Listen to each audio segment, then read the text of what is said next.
நம்ம மனோகருக்கு நம்ம மல்லிய பார்க்குற வரைக்கும் சுத்தமா உயிரே வரல அப்படின்னு தான் சொல்லணும். அதாவது உண்மையிலேயே அவருக்கு என்ன பண்றது, ஏது பண்றது அப்படின்னு சொல்றது தெரியாம இருந்துட்டு இருந்தாங்க.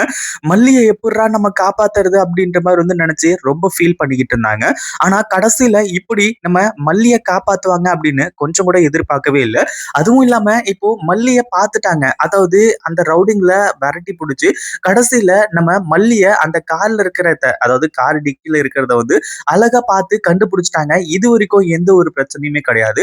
ஆனா கண்டுபிடிச்சதுக்கு அப்புறமா நம்ம மனோகர், போலீஸ் இவங்க எல்லாருமா சேர்ந்துகிட்டு மல்லிய எழுப்பணும் அப்படின்ற மாரி நினைக்கிறாங்க. ஏன்னா கண்டிப்பா மயக்க மருந்து தானே குடுத்து வச்சிருப்பாங்க அப்படின்ற மாரி சொல்லி, ஆனா பேச்சு மூச்சு இல்லாம இருக்கிறத பார்த்த உடனே உண்மையிலேயே இவங்க எல்லாருக்குமே மிகப்பெரிய அதிர்ச்சியாக ஆரம்பிச்சிடுது. மல்லிக்கு ஏதோ ஆயிடுச்சு. அதாவது நான் இப்ப எப்படி போயிட்டு நான் விஜய் கிட்ட இந்த மாரி மல்லிக்கு மல்லிக்கு ஏதோ ஆயிடுச்சு அப்படின்ற மாரி சொல்றது. எனக்கு என்ன பண்றதுன்னு தெரியலையே அப்படின்ற மாரி சொல்லி கதறிக்கிட்டு இருக்காங்க. ஏன்னா இப்போ தண்ணி தெளிச்சுமே கூட மல்லியால எந்திரிக்கவே முடியல.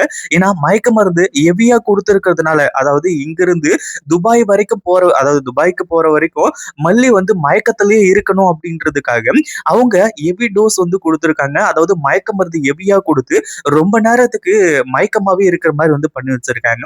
ஆனா அது தெரியாம மல்லி எந்திரிக்கவே இல்ல. அதுவும் இல்லாம தண்ணி தெளிச்சுமே கூட எந்திரிக்கவே இல்ல அப்படின்ற மாரி சொல்லி உண்மையிலேயே இப்போ மனோகருக்கு மிகப்பெரிய அதிர்ச்சியாக ஆரம்பிச்சிடுது. மனோகருக்கு என்ன பண்றது, ஏது பண்றது அப்படின்னு ஒண்ணுமே புரியல. அப்படியே திரு திருன்னு முழிச்சிட்டு இருக்காங்க. ஏன்னா ஆல்மோஸ்ட் எல்லாருமே என்ன நினைச்சாங்க அப்படின்னா, மல்லியோட கதை முடிஞ்சது. மல்லிய கொன்னுட்டாங்க போல இருக்கு அப்படின்ற மாரி சொல்லி, ஆனா இப்போ ஹாஸ்பிட்டலுக்கு தூக்கிட்டு போலாம் அப்படின்னு சொல்லிட்டு சொல்லி, மல்லிய அந்த கார் டிக்கில இருந்து தூக்க ஆரம்பிச்சுறாங்க. ஆனா அதுக்கப்புறம் தான் மல்லி கொஞ்சம் கொஞ்சமா கான்சியஸ்க்கு வர ஆரம்பிச்சுறாங்க.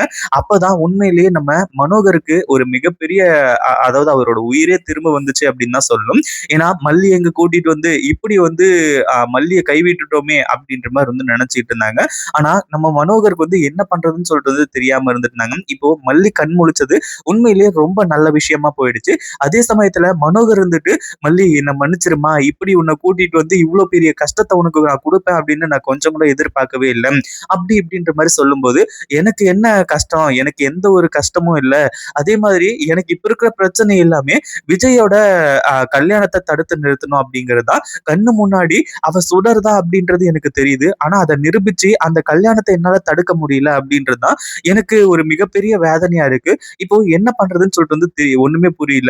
அந்த சுடர பத்தின ரகசியங்கள் எல்லாத்தையுமே சீக்கிரமா கண்டுபிடிக்கணும் அப்படின்ற மாரி சொல்லி, நம்ம மல்லி இவங்க எல்லாருமே ஒரு மிகப்பெரிய வேகத்தோட செயல்பட போறாங்க.